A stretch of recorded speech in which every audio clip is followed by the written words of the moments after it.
지난 3개월간 저희가 주일 메시지를 통해서 하나님의 이름을 배워왔습니다. 하나님의 이름 안에 담긴 하나님의 약속, 인간의 가장 기본적인 근본적인 필요를 하나님이 채워주시겠다는 약속을 하나님의 자기 계신 그 이름에 담아서 우리에게 주시는 것을 배워왔습니다. 그래서 오늘 본문은 하나님의 이름이 강한 망대, 그 전에 개역성경엔 강한 성루, 성의 가장 견고한 요새처럼 만들어 온 망대라. 영어 성경엔 strong tower. 그래서 그 하나님의 이름을 아는 자는 그리로 달려가서 우리가 안전하게 피신할 수 있다. 피난처와 같다고 표현하십니다. 사랑하는 성도 여러분, 그동안 우리가 하나님의 이름을 배워왔기에 여러분들도 그 하나님의 이름을 아시고 또 그 하나님의 이름에 담긴 그 약속이 여러분들의 삶 가운데 실제로 이루어지기를, 성취되기를 사모하는 줄로 믿습니다. 그런데 하나님의 이름을 알게 되었느냐 하는 것보다 더 근본적인 질문은 정말로 하나님을 아느냐입니다. 하나님의 이름을 알게 되었느냐보다 하나님을 아느냐. 정말로 하나님을 안다는 것은 머리의 단순한 지식 이상으로 하나님이 어떤 분인지에 대한 이 지적인 이해를 가지는 그 수준을 넘어서서 정말 하나님을 관계적으로 아느냐, 하나님을 만나보신 적이 있느냐, 그냥 옛날에 한번 만나보신 적이 있는 건 아니라 그 살아계신 하나님을 오늘도 만나고 그 하나님과 교통하고 하나님과 대화하고 하나님과 동행하는 삶을 경험하고 계시냐, 그런 질문입니다. 교회를 다니는 것과 하나님의 백성으로 사는 것에는 엄격한 차이가 있습니다. 친구 따라 강남 간다고 어떤 사람의 손에 이끌려서 교회를 출석하지만 예수님을 아직 만나보지 못한 분이 계실 수 있습니다. 교회를 다니면서 예수님에 대해 많이 듣다 보면 예수님에 대한 지식이 생기고 교회 생활에 익숙해지실 수 있습니다. 그럼에도 불구하고 아직도 나는 누가 뭐래도 무슨 일이 생겨도 나는 정말 하나님의 자녀요 천국 백성이라는 이런 분명한 신앙인의 정체성, 그 흔들리지 않는 확고한 신분의식이 아직 없는 분들이 계십니다. 아직도 내가 진정 하나님께 속한 천국 백성이라는 이런 강한 소속감이나 분명한 이런 신앙의 확신이 없기 때문에 그런 분은 교회는 다니지만 일상생활의 모습은 하나님을 믿지 않는 불신자와 별로 차이가 없는 그런 모습입니다. 하나님께서 맡겨주신 사명이라든지 하나님께서 우리의 삶을 향해 가지고 계신 삶의 목적 같은 것은 안중에 없고 그냥 출석하는 교회, 내 이름이 등록되어 있는 교회가 있다는 정도에서 머물고 계신 그런 분입니다. 사람들이 종교가 무엇이냐고 물으면 분명하게 기독교라고 대답은 하지만 내가 만난 예수님을 다른 사람에게 소개할 수 없는 분입니다. 내가 만나보지도 못한 분, 그리고 오늘도 무슨 확신 있게 하나님과 동행하는 그런 삶을 경험하지 못하기 때문에 예수님을 누구에게 소개할 수가 없는 것입니다. 주일 예배 출석하는 것과 참으로 예배를 드리는 것에도 차이가 있습니다. 지난 주일 저녁에 부흥 콘서트를 시작하면서 에스겔서 47장에 있는 그 환상을 잠깐 연상했습니다. 하나님의 성전에서 생수의 강물이 흘러나오는 환상을 보게 되는데요, 선지자가 본 이 환상은 이 강물이 가는 곳마다 모든 죽었던 것이 다 살아나는 생수의 강물이 흘러가더라는 것입니다. 근데 여러분, 그 생수의 강물이 어디에서 흘러가기 시작한지 아십니까? 성전 문지방에서. 성전은 하나님이 임재하셔서 예배를 받으시는 것입니다. 그럼 무슨 얘기냐 하면 하나님이 임재하셔서 예배를 받으시는 성전 문지방에서 이 생수의 강물이 흘러났다는 사실은 우리들이 하나님의 임재를 사모하며 예배하는 곳에 하나님이 영광으로 임재하시는 그곳에서 우리의 삶 가운데도 모든 죽었던 것이 살아나게 하시는 이 생수의 강물이 흘러가게 하시는 줄로 믿으시기 바랍니다. 주일 예배에 출석하는 것이 그냥 단순한 종교 의식에 참석하는 것이 아니라 정말 하나님을 만나는 시간으로 알고 하나님의 임재를 사모하며 온 마음과 뜻과 정성을 다하여 하나님께 예배 드릴 때 하나님이 하늘문을 열어주시면 생수의 강물이 우리의 삶 가운데 흘러가게 되는 줄로 믿습니다. 우리 한국 사람들은 유교적인 전통 문화가 있어서 유교에서는 예절이 중요하고 의식이 중요하다 보니까 예배를 그 예배의 의식에 잘 엄숙하게 참석하면 예배 드린 것으로 아는데 그건 유교적인 전통의 의식에 참석하신 것이지 예배를 드린 것이 아닙니다. 대표기도 하시는 분들이 하나님 우리가 살아있는 예배를 드리기 원합니다 라고 그렇게 종종 고백하시는 경우가 있습니다. 살아계신 하나님의 임재를 경험하면서 죽었던 영혼이 살아나는 예배, 죄에 잠자던 우리의 영혼이 깨어나서 세상에 취해 살던 우리의 모든 수치스러운 모습을, 부끄러운 모습을 떨쳐버리고 깨어난 우리의 영혼이 주님 앞에 믿음으로 반응하는 예배, 그래서 하나님의 음성을 듣게 되는 하늘문이 열리는 예배가 살아있는 예배인 줄로 믿습니다. 열왕기상 18장에 보면 갈멜산에서 산상에서 엘리야가 하나님 앞에 예배를 드리는데 하늘에서 불이 내려오는 사건이 있습니다. 그 당시에 이스라엘은 아합 왕과 그의 왕후 이세벨이 바알 신과 아세라 신이라고 하는 우상을 섬기면서 왕궁에서 이 우상 숭배를 후원하다 보니 온 나라가 우상 숭배에 빠져서 하나님의 진노를 불러왔고 하늘이 문을 닫아 3년 반 동안 온 땅에 비가 내리지 않는 극심한 가뭄과 기근에 온 땅이 고통받고 있던 상황이었습니다. 엘리야에게 하나님이 말씀을 주셔서 엘리야가 하나님 말씀을 품고 아합 왕을 찾아가서 도전장을 냅니다. 당신이 후원하는 전국에 흩어져 있는 그 모든 바알의 선지자와 아세라의 선지자들을 불러 모으시오. 갈멜산 산상에 모여서 온 백성들을 불러 모으고 내기합시다. 하늘을 열고 불로 응답하는 그 신이 참으로 살아계신 참신이요. 바알의 선지자 450명과 아세라의 선지자 400명이 갈멜산 산상에 모였습니다. 백성들이 모여왔습니다. 이 바알의 선지자들이 아무리 불러도 하늘에서 응답이 없습니다. 엘리야가 막 놀리죠. 야, 잠을 자나 보다 더 크게 외쳐봐라.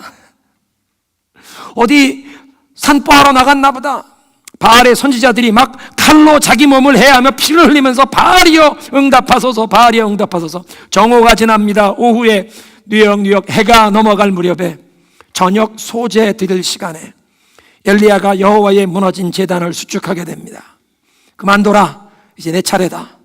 이스라엘의 12지파를 상징하는 12돌을 쌓아서 제단을 쌓았습니다. 그리고 그 제단 주위에 또랑을 팠습니다.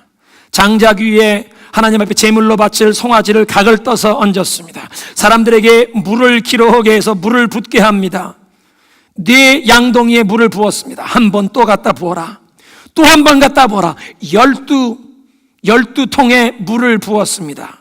제물과 나무, 이 제단에 물이 철철 넘쳐흐르고 도랑에 물이 가득 찼습니다.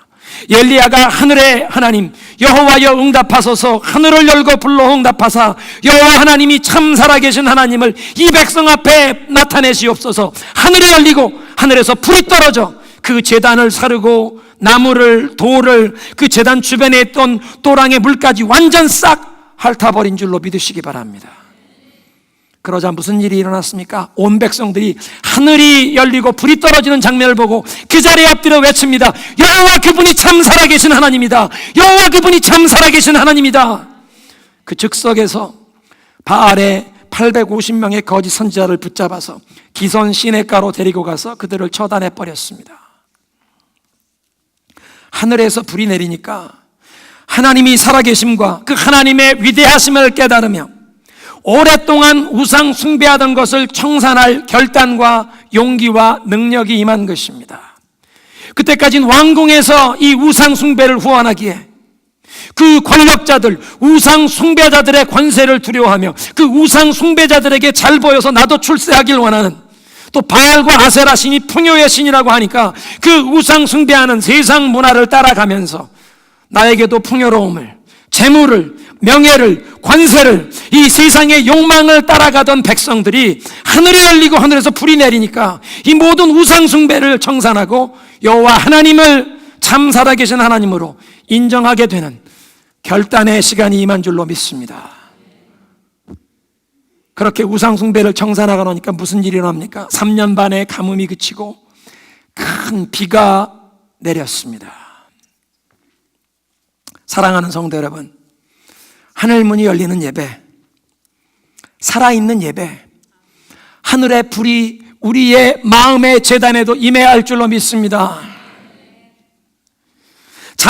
죄에 잠자던 우리의 영혼을 깨우시고 오랫동안 묵은 우리의 모든 죄를 청산하게 하시는, 우리의 삶의 모든 우상을 다 몰아내게 하시는 하늘의 불이 우리의 심령의 재단에도 임해야 할 줄로 믿습니다.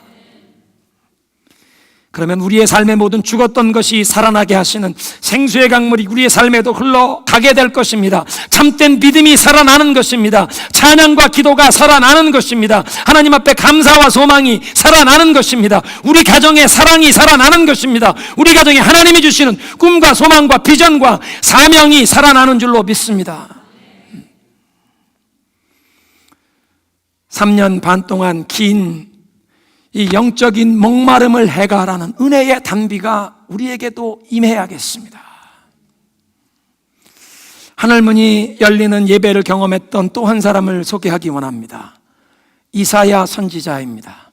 이사야 6장에 보니까 이사야가 하늘 높은 보좌 위에 앉으신 하나님을 뵙게 되는 그런 체험을 기록하고 있습니다.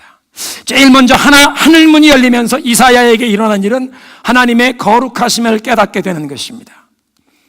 하늘 보좌를 둘러선 이 천사들이, 스랍들이 큰 소리로 외치는데 거룩하다, 거룩하다, 거룩하다.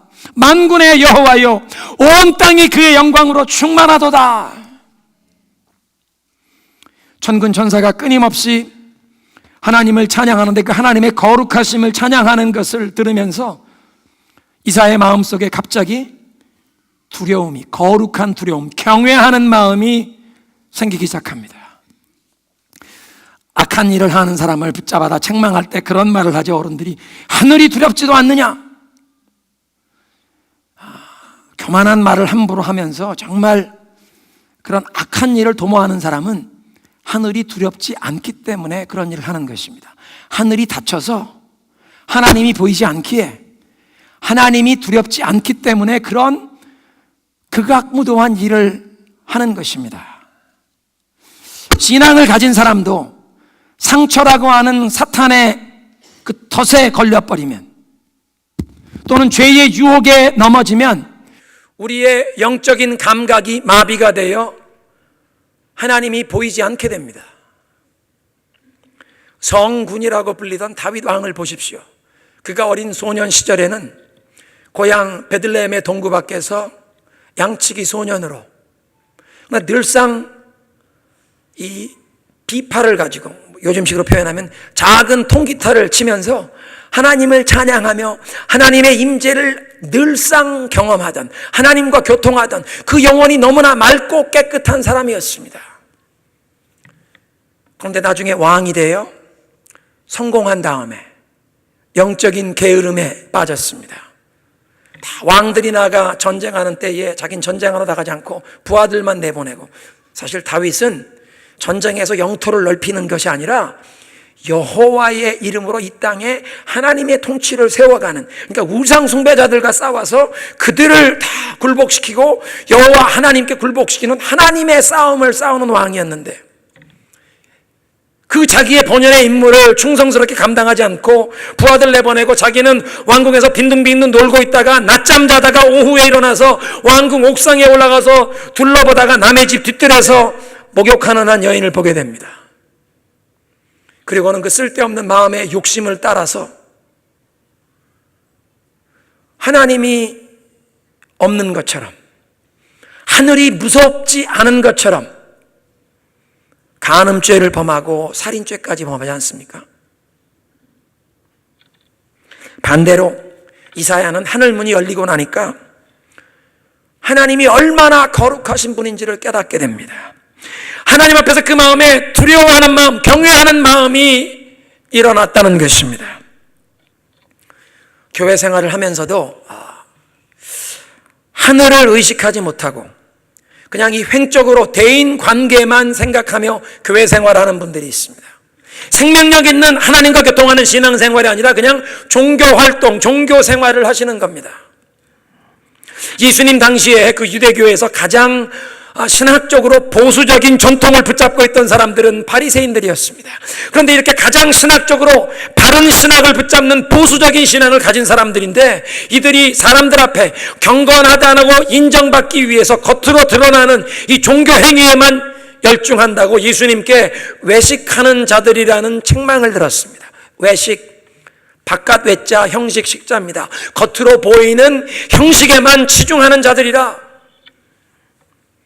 체면을 차리고 위신을 세우고 사람들 앞에 중요한 이 명분을 내세우고 그래서 명예를 얻었습니다. 사람들에게 존경을 받았지만 그러나 마음의 중심을 보시는 그 하나님을 까맣게 잊고 그냥 사람들 앞에 명분 세우고 내 명예만 지키는 것만 몰두했기에 예수님께서 외식, 영어로 hypocrisy, 연극 쓰고 가면 쓰고 연극하고 있거나 위선하고 있다고 예수님이 책망하셨습니다. 오늘날도 교회 생활을 눈에 보이는 대인관계 수준에서 그냥 수평적인 횡적인 수준에서만 교회 생활을 하시는 분들이 계십니다. 그러다 보니까 교회 안에서도 세상적인 방법으로 어떤 일을 계획하고 어떤 일을 추진하는 안타까운 그런 현상이 있습니다.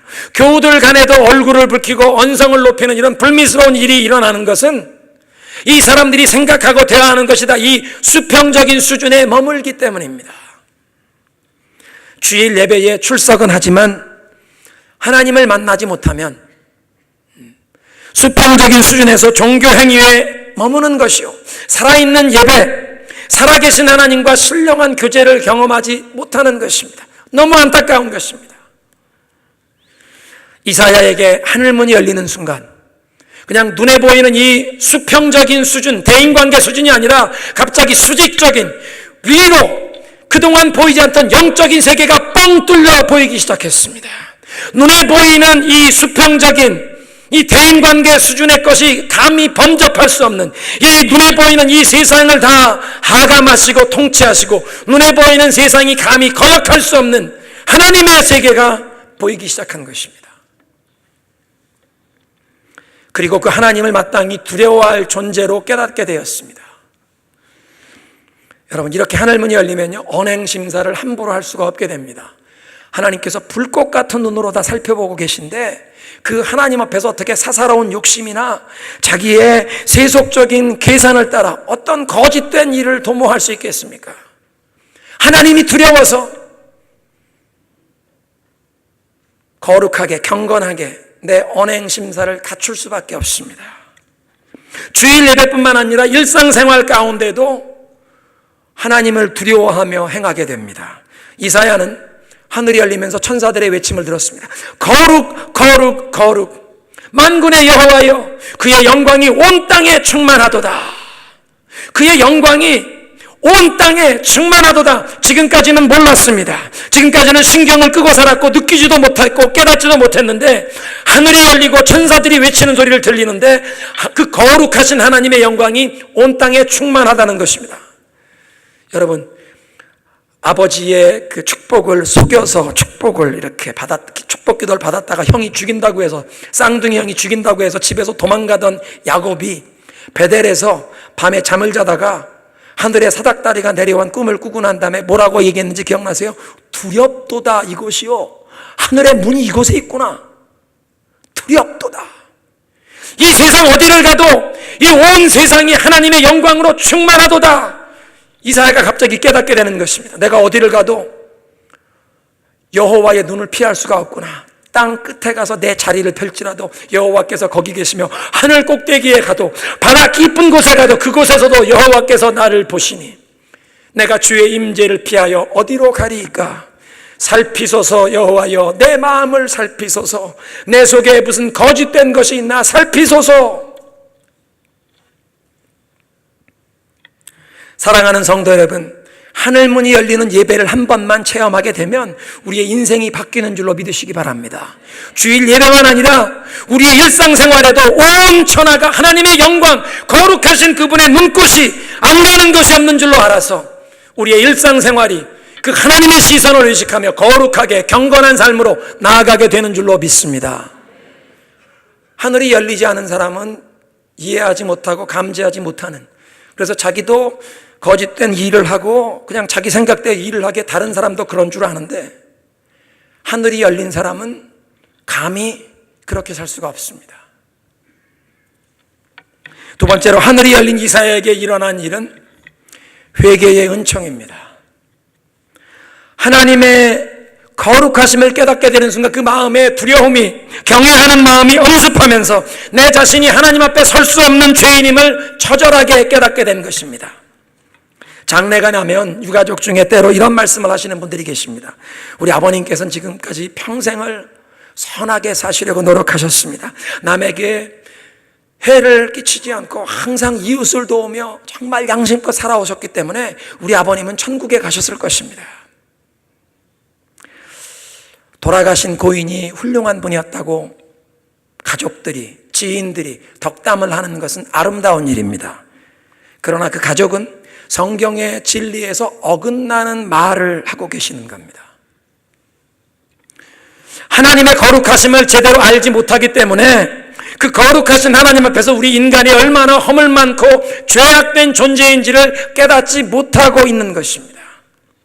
아무리 인격적으로 훌륭하고 평생을 양심껏 선한 일에 힘쓰며 살아도 그 누구도, 이 인류 역사에 그 누구도 하나님 앞에 서서 나의 이 선행의 공로로 선하게 살았다고 천국에 들어갈 자격을 얻을 사람은 한 명도 없습니다.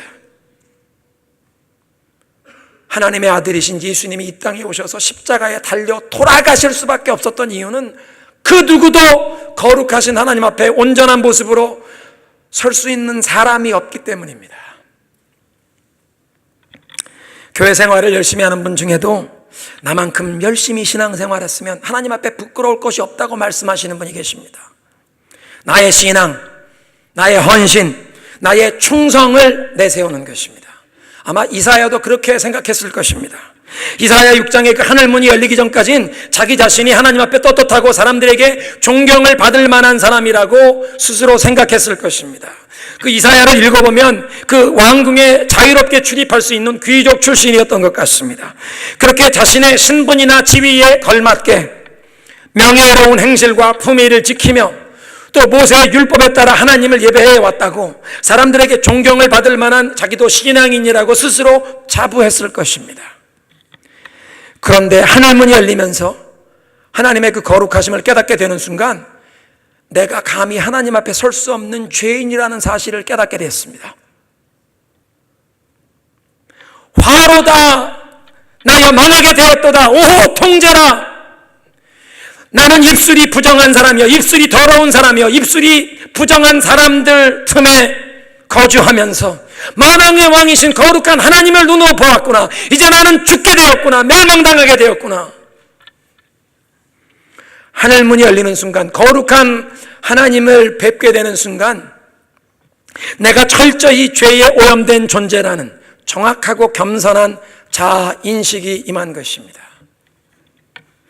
여러분 그렇지 않습니까? 우리는 입술이 부정하고 입술이 부정한 사람들 틈에 살고 있습니다. 내 자신이 입술이 더럽다는 것을 인정하기 어려운 분도 우리 주변에 있는 사람들의 입술이 더럽다는 것은 쉽게 인정하실 수 있으실 것입니다. 왜냐하면 사람들의 말 때문에 마음 상하는 경험을 다 당해보셨기 때문입니다. 사람들 때문에 그 말로 마음에 상처를 받아보신 분만 고개를 끄덕여 보시죠. 얼마나 쉽게 사람들이 거짓말하고 다른 사람에 대해서 판단하고 정죄하고 시기 질투하면서 또는 자기의 그 작은 유익 때문에 진실을 왜곡하고 때로는 제대로 알지도 못하면서 남의 일에 대해서 내가 추측하면서 내가 생각하는 대로 말을 하는데 막상 그 당사자에게는 그 말이 너무나 황당하고 억울하고 막 속상하고 명예가 훼손되는 그런 헛소문인 경우가 얼마나 많습니까? 사실은 다 알지도 못하는데 남의 일에 대해서 뭐라고 자기가 추측하고 그 상상이 너무 지나치면 소설을 쓴다고 하죠. 다 알지도 못하면서 남의 일에 대해 말을 하는데 그냥 자기는 남을 해칠 의향도 없는 것처럼 얘기하지만 남의 일을 했는데 그 얘기한 것이 그 사람에겐 너무나 억울한, 너무나 수치스러운 헛소문인 경우가 있습니다. 우리 주변에 남을 괴롭히고 이렇게 남에게 상처 주는 말을 하는 것을 봅니다.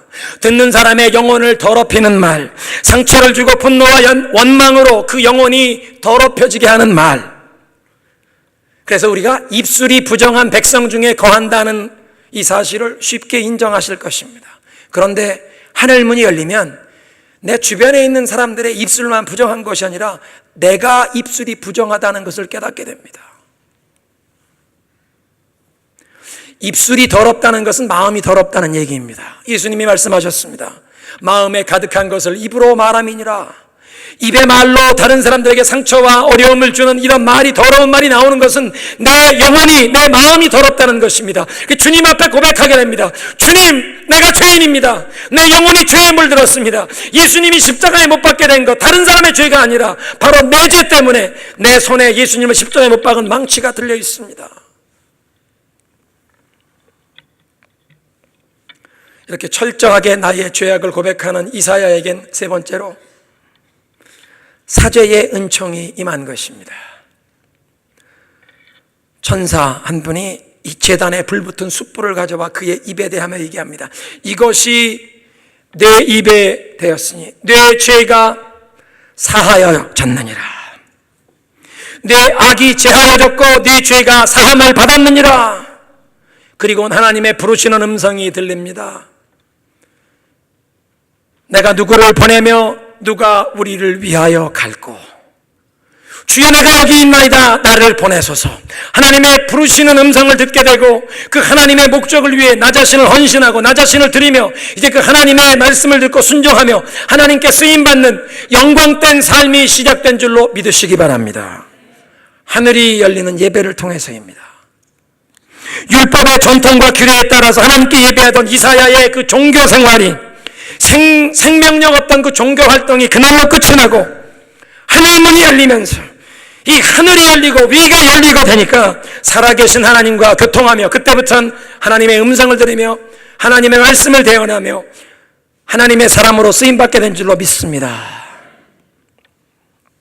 교회에 출석하시면서도 단순히 수평적인 대인관계 수준에 머물던 종교 생활이 오늘로 종식되고 이제부터는 살아계신 하나님을 느끼면서 그 하나님과 영적으로 교통할 수 있도록 하늘문이 열리는 살아있는 예배를 사모하시기를 주님의 이름으로 축원합니다. 오늘 메시지의 결론을 내리겠습니다. 이 살아계신 하나님의 임재를 체험하는 이 살아있는 예배를 드리기를 소원할 때에, 그리고 이제 하나님께서 당신의 그 선하심 가운데 하늘문을 열어주실 때 우리는 하나님의 거룩하심을 깨닫게 되고 우리가 얼마나 허물 많고 하나님 앞에 설 수 없는 죄인인 것을 깨닫게 될 것입니다. 그럴 때에는 예수님의 십자가를 바라보시고 붙드시기 바랍니다. 그 예수님의 십자가에서 우리의 모든 수치스러운 죄와 그 죄에 대한 형벌, 저주를 예수님이 담당하신 것으로 믿는 것으로 끝이 나면 아니 됩니다.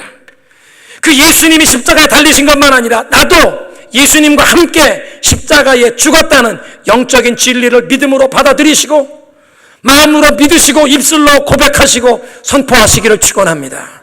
그동안 너무나 오랫동안 많은 그리스도인들이 예수님을 십자가에 홀로 못 박혀 죽으시도록 내몰고 나의 자아는 죽지 않아도 되는 것처럼 살아왔습니다. 그런데 예수님께서 지상 최후 명령을 주실 때, 지상 대위임령을 주실 때 너희는 가서 모든 족속으로 제자를 삼아 아버지와 아들과 성령의 이름으로 세례를 주라. 이 세례 의식이 중요한 것이 아닙니다. 얼마나 많은 물을 사용하는지 그게 중요한 게 아니라 세례의 영적인 의미, 예수님과 연합됨을 뜻하는 것입니다. 여러분, 예수님의 죽음과 연합된 사람만 예수님과 연합하여 부활에 참여하는 줄로 믿으시기 바랍니다. 로마서 6장의 세례의 의미를 그렇게 표현하십니다. 예수님과 함께 죽고 예수님과 함께 사는 것이라. 예수님과 함께 연합되는 것, 예수님께 시집가는, 예수님과 결혼하는 것, 그것이 세례의 참된 의미입니다. 그래서 땅끝까지 가서 복음을 전하며 세례를 주라는 것은 세례 의식을 베풀라, 그 의식보다 더 중요한 예수님과 연합됨. 여러분, 예수님의 죽음과 우리가 연합되어야만 영생을 얻는 줄로 믿으시기 바랍니다. 예수님이 우리 위해 십자가에 달려 돌아가신 것만 아니라 이제 나의 죄에 물든 자아도 예수님과 함께 십자가에 못 박히셨음을 믿으시기 바랍니다. 사도 바울이 갈라디아 2장 20절에 그렇게 고백했습니다. 내가 그리스도와 함께 십자가에 못 박혔나니 그런즉 이제는 내가 사는 것이 아니라 내 안에 그리스도께서 사는 것이라. 이제 내가 이 육체 가운데 사는 것은 나를 사랑하사 나를 위하여 자기 자신을 내어주신 하나님의 아들을 믿는 믿음 안에서 사는 것이니라. 사랑하는 성도 여러분, 골고다 언덕에 예수님이 십자가에 달려 돌아가실 때 사도 바울도 거기에 못 박히지 않았습니다. 그러나 사도 바울은 그 영적인 진리를 알았습니다. 예수님이 십자가에 못 박힐 때 나도 못 박혔노라. 그래서 이제 내가 사는 것이 아니라 내 안에 그리스도가 사는 것이라. 사랑하는 성도 여러분, 예수님을 아십니까? 참된 예배를 드리시기를 소원하십시다. 하늘 문이 열리고 우리의 심령에도 하늘의 불이 임하기를 소원하십시다. 나만 살아있는 것이 아니라 예수님이 십자가에 못 박히신 것처럼 나의 죄에 물든 자아도 십자가에 못 박히고 이젠 예수님이 내 속에 살아가시옵소서. 그래서 형식적인 종교의식 예배에 참석하는 자가 아니라 예배자로 살아가게 하여 주시옵소서. 여러분, 우리의 자아가 죽어야만 우리 속에 임하시는 예수님께서 죄와 유혹을 물리치게 하시고 인생의 모든 환난과 어려움을 능히 이기게 하시는 주님의 능력이 우리의 삶을 통해 거침없이 나타날 줄로 믿습니다.